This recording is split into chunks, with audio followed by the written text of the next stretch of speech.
Well, hi there, everybody. Welcome to the latest edition of the Gary Neville Podcast. We've got a lot to talk about. Let's start with fans back in the stadium. You've been at 2 games now. I've been at 2 games. We're in Tier 2, so we're lucky to have that happen.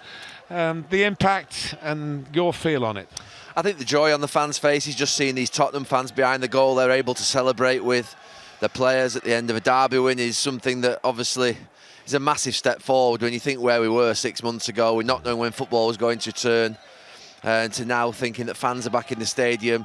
And I've said it in both matches that I've been to, when you see them spaced out in the way in which they are behind that goal behind there, you think to yourself, well, they could get this up to 6 to 8 to 10,000 and beyond quite quickly in a very safe manner.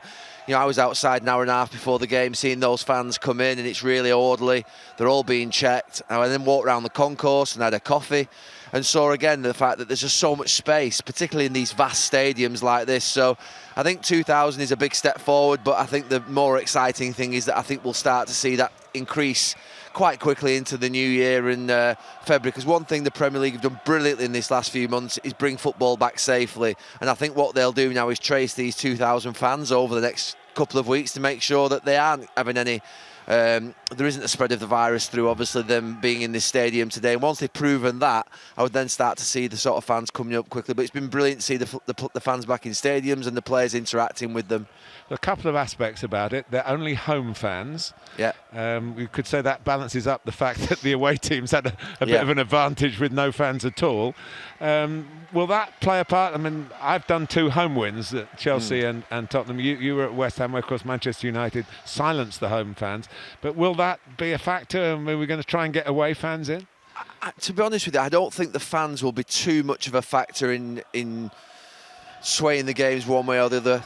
Compared to how it was before when there were no fans in. I don't think, because the stadiums are so big, there might be the odd stadium where it's a little bit more noisy. I watched Salford yesterday play at Barrow, and there were, I think, 1,200 in there, and it was a real decent atmosphere because obviously a smaller stadium, but we're in a 60,000 seater stadium here, and to have 2,000 fans in, it doesn't have that same impact. But these Tottenham fans have given it up. They're all behind that goal today, and they certainly made themselves heard.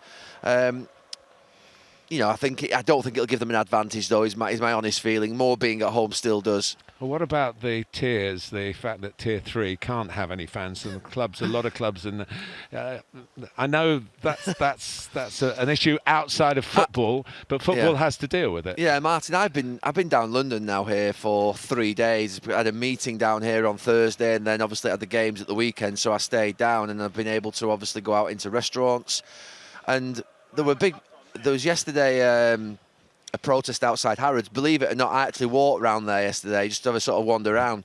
It was absolutely packed. I mean, packed beyond belief in Tier 2, with very little social distancing, people without masks on. And obviously, you know, I'm back in Tier 3 area tomorrow in Manchester, and it's very different. And I think And the football clubs in the north are suffering because they're not allowed the 2,000 fans in because of that. I mean, it is a governmental choice. Yeah, in Liverpool they are. Obviously in Merseyside they are, but in the northwest, in Manchester they're not. In Lancashire they're not. And we know where we're at this moment in time. But I think that, you know, look, I don't think clubs in Tier 3 are whinging hugely about the fact they can't get 2,000 fans in. I think it's a bigger issue around, obviously, the other sort of sectors where they're being devastated. I don't think it's the end of the earth to Manchester United or Manchester City if they can't get 2,000 fans in from a financial point of view, but they'd love to get the fans back in the stadium. And it's not a case of doing that for any other reason than that's where football fans belong. I mean, when I think about football fans in terms of the influence on my career, I genuinely do not believe that my career would have been anything like it was without football fans. And I know that maybe most players could say that, but the way in which the fans responded to me, the way in which I responded to the fans, the way in which I always thought that they were the theatre in the game. If we scored a goal, I celebrated with them. Obviously, I'm my teammates, but with them. You know, when we celebrated goals, it was with them that we celebrated, because we wanted them to see that hunger and passion and desire in our faces. And we know what we've lost now. You know, we always said, imagine football without fans. We used to ask that question, didn't we? We won't be asking it anymore for those of us who've lived through this pandemic, because we now know what it's like. And it's bad. It's really bad compared to the... It's not bad as in when we like watching it, but it's bad compared to what we've seen before. We've seen such riches in the Premier League over this last 25 years with the football, the fans, the stadiums are the world class. This stadium we're in here is an absolute. It's incredible. It is absolutely incredible. And to think that this would have been 60,000 full today, celebrating we know it's going to come back, and let's hope it's soon. Well, let's work through chronologically from the start of the weekend, yeah. where Manchester had a good Saturday. Manchester City were expected winners, but they're gradually sort of sneaking up on the rails. They are, and I think the fact that they're not out of sight, Pep Guardiola will be enthused by that, because with the start to the season they've had, if Liverpool had been at the levels they were in the previous couple of seasons, then they'd been a lot of points behind. But that's the position that all of the teams that have had disappointing starts to the season by their own standards find themselves in. Manchester United miraculously find themselves where they're at, with at times with some performances that have been well below. But Manchester City, you knew that at some point they would start to sort of motor along and get it right. They're still not perfect. They're still not anywhere near the levels that we've seen in the last few years, because the levels they've set have been out of this world. But I really am looking forward to the Manchester derby next Saturday. I know you're going to be there, and it'll be an interesting fixture to see how both teams fare. Well, Manchester United have scored, 6 second-half goals in 2 away games. And then did they... Obviously, I was watching from Stamford Bridge on the monitor. You were there. It looked out, the ball that led to the equalising goal. And whether you saw that happening in the game, it might well have been going that way, but it was the moment that allowed the equaliser. It was my feeling at the time that the where the ball landed when it finally came back in, it was so close to the touchline that you then imagine, well, it must have swung out to come back in. We've seen it with corners before, where you think, well, that must have gone out. And the problem is the 2 angles that we got weren't really conclusive, and we didn't have the technology within the game on site, or obviously at Stockley Park, to be able to prove it. I'm not sure it's something they've ever thought of. I did see something on social media this morning where I think one of the broadcasters had pulled down almost like a sheer wall, and you could see that the ball was behind that. And I think that, for me, it's something for the authorities to look at. We measure everything else. David Moyes knew it was out. He was the one that had the best view of it, it would seem. He was on that touchline. But yeah, the gut instinct was that it was out. But the problem we have is that, I don't think the officials at Stockley Park could have given it. It had to be the assistant referee on that side, or the 4th official maybe could have had one of the better views of it, depending on where he was. But they took their opportunities, and they are a strange mix, Manchester United, of the bizarre and the brilliant. Yes, I mean, I have to say that was an appalling first-half performance. I said the word shocking, abysmal, every adjective you could use, because it was just absolutely terrible. They were well off it. They were second to the ball, nothing in terms of possession, so scrappy. West Ham were far better. Yet you almost knew that if West Ham didn't get the second, that they're going to have a problem, and they need to do more in the first half, because what Manchester United have is 4 or 5 match winners. Game-changing players. Yeah, game-changing players. They're playing in moments. My concern is for the longer term that you need performances that knit together and that look like there is an identity building. I can't quite see what they are yet. They can't play without Bruno. I don't know what it is. I mean, he's a very, very good player, but you would think that Van der Beek and Pogba, McTominay in midfield with Greenwood, Cavani and Martial would be able to do so much better than that. But then the minute that Bruno comes on, I have to say Marcus Rashford as well, he probably had a bigger impact yesterday. But Bruno's influence on the team is huge. And sometimes we see you can't compare Bruno to Harry Kane, because I think he's got to do a lot more in the Premier League. But you just know that Harry Kane has an influence on his teammates that's bigger than just his own performances, which are really excellent. And Bruno is exactly the same on this Manchester United team. He's only been there, a short period of time. But as soon as he comes on yesterday, they just seem a bit more arrogant, a bit more connected, cohesive. And I don't know what it is when he doesn't play. I can't get excited. Manchester United are where I think there was a point in the second half where I said, if you just said to Manchester United and Ole Gunnar Solskjaer and even the fans at the start of the season, there'll be a couple of points off Liverpool, there'll be playing in a group with Paris Saint-Germain and Leipzig, and they'll need to go to Leipzig for a draw. They're in the quarter-final of the Carabao Cup, and obviously the FA Cup hasn't started yet. You'd say that's a pretty good start to the season. That's what I would expect of this Manchester United squad. But how they've got there is the bizarre bit, because you watch them in games and you think, what's that? You go to Turkey, it's awful. They play against Leipzig at home, they win 5-0. You know, it's just up and down, not from game to game, week to week, from half to half. And yesterday, for 20 minutes, they were brilliant, absolutely brilliant. But for large parts of that game, they were well below that, and they've got to get the performance levels consistent. And I'm not sure they can, because of the fact that there's players that play individually. They don't knit together, and that's what you can see now with Spurs. For 3 weeks, I've watched them every week. They're knitting a performance together that I can see a consistency and a pattern. Obviously, Liverpool have it, City have it. You know, you can see those patterns emerging. Chelsea now, I think, Frank's starting to find. And with United, I'm still thinking, what type of team are they? You know, we know what type of team Tottenham are, but I'm not quite sure I know what type of team Manchester United are. And all I can describe them as at this moment in time is a team that win games through being good in individual moments of brilliance, whether it be Mason Greenwood yesterday, Pogba's strike, Rashford's breakthrough on goal, and I would add into that Bruno Fernandes knitting them together and creating moments of real quality. Another team that came from behind to win was Chelsea.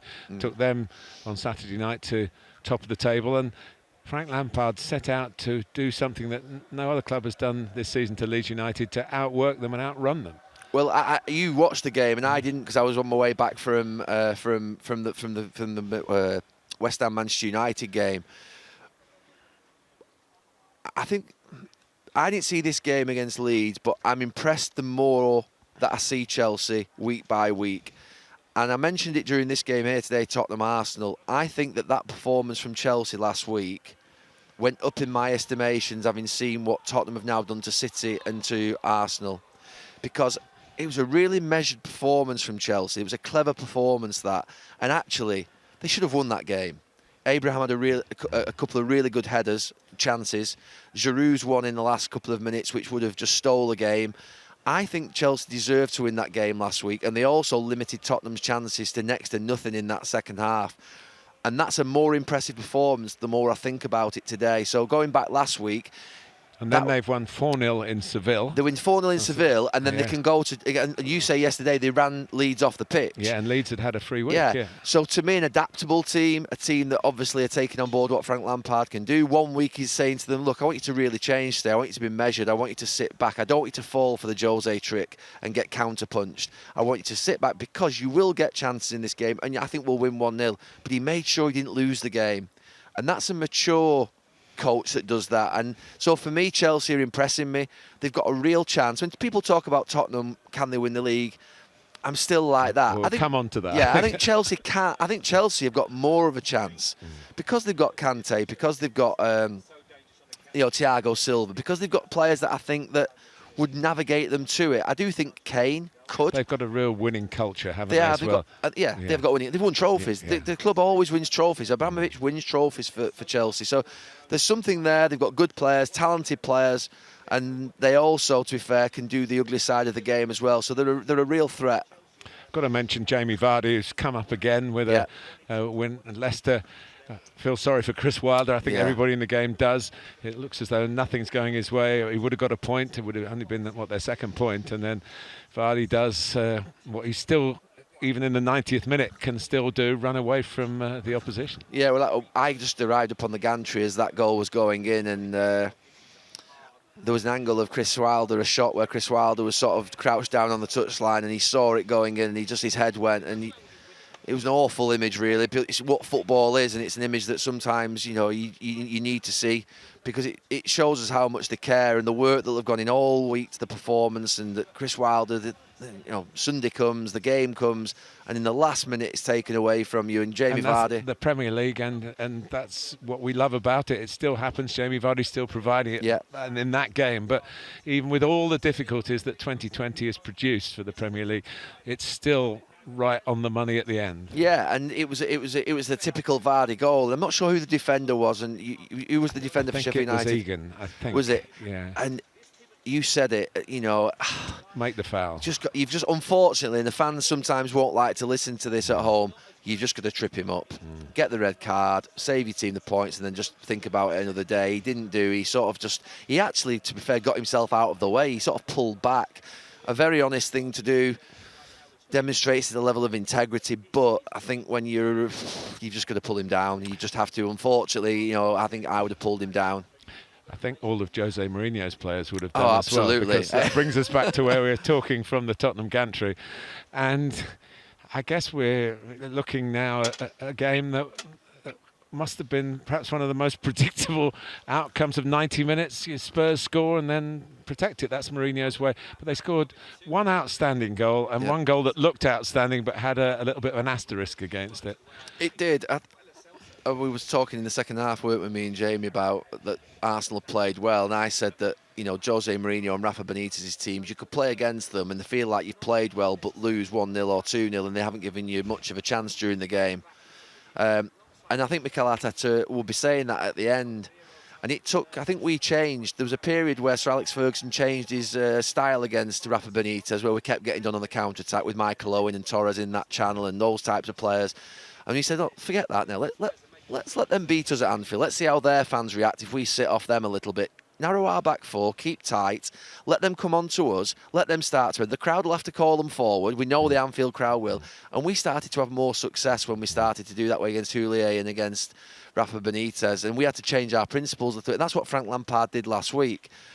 And you see this performance here today, and they've been beaten the way in which we thought they would be beat, by counter-attack. You're right, the Partey going off during the second goal is something that causes a problem for Mikel Arteta, but they've been done by two counter-attacks.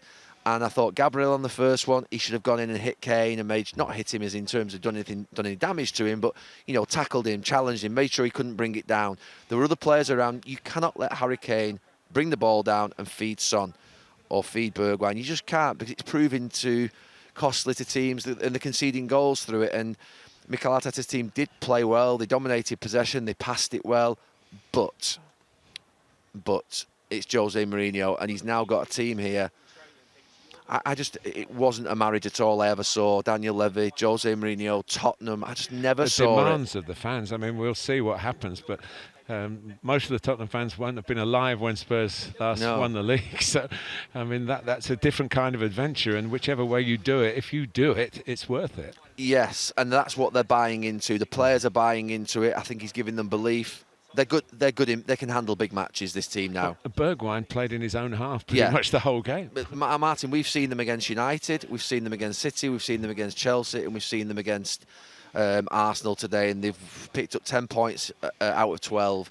They can play in big matches. They know how to handle big matches. They look experienced, they look wise, they look cute, a little bit nasty. I called them the mafia during the game. There's 4 or 5 of them now on the touchline around Jose Mourinho. They're all at the 4th official. Then one throws a water bottle on, and then the substitute. Oh, don't make that substitute yet. We'll wait and we'll delay. Yeah. And even somewhat bashfully, the 3 Welsh guys, the 3 Welsh subs, delaying the throw. Delaying the throw-ins. You see them making fouls, tactical fouls, and giving them, just little things that you always associate with Jose Mourinho that actually, I don't think it was pleasant. I know some people maybe revelled in it a little bit, the fact that Jose Mourinho struggled at Manchester United and that he lost a little bit of his magic, his charm, that angst that he used to have in interviews. He's got it back. Put it to you, Gary, that Manchester United fans would not have accepted a team playing like that. No, absolutely right. So it was a mismatch, really. It was a mismatch. But to be fair, seeing him down here, seeing him in the interviews in the week saying we played 4 games in a week and no one feels sorry for us, taking on the other big managers, that's where we want Mourinho. We want him in the faces of everybody. Not because we like hostility or we like confrontation, but we want that spike. I don't want a football game where the top managers haven't got that spike between them. I lived through it for 20 years with a manager that did take on other managers, and it was a challenge, and it was part of the theatre of the game. And the way in which people talk about those Arsenal Manchester United encounters, it came from the managers. And you can imagine that Jose playing against Pep, Jose playing against Jurgen Klopp. Imagine if we could get fans back in the stadium at a good level into January, February, March, and we had a title race with those 3 managers involved in it. It would be a real, battle whereby the different conflicting styles, the way in which they see the game, there is obviously respect there between them for what they've achieved, but I really like the idea of a successful Jose Mourinho coming back, successful to the point whereby he's competitive again, and he can go and take the other managers on. If you're 6th and 7th or wherever you may be in the league, you can't even think about even entertaining Jurgen Klopp and Pep Guardiola. You've got to be up there with them. You've got to be in the same sort of field as them to be able to have a go at them, and that's where I think he feels he is now with his team, because he's got some really top players. So, finish off, last question. Is Jose's little pony in a thoroughbred race with a chance? I think he's got a chance because of the fact that there's no doubt that Liverpool and City are not where they were. You know, losing Van Dijk, I said the other night on Monday Night Football, I think Liverpool win this league at a canter if Van Dijk's fit. I really do. That no one can get near them. I still think they win this league, but there are little things that are just going against them that haven't gone against them in the last couple of years. And same with City. And that makes it interesting. And there are just a couple of teams, Chelsea at the moment, Tottenham, that are just looking at them thinking, they're not right. And we're okay here. We're just starting to hit form. We're building a spirit, and we're getting closer to them. And the fact they're getting closer to them, and the fact that they're not right, is, I think, giving confidence even to Manchester United. I think the Manchester United players will be sat there and thinking, if we can start to play like we could, then even we might have a chance, daftly enough as it sounds. I don't think they will win the league, but that's what this season is doing to us, because the top two have set a bar that I've never seen before. None of us have ever seen before in the previous couple of seasons, and now we're seeing something that's more normal. Thank you. Thank you.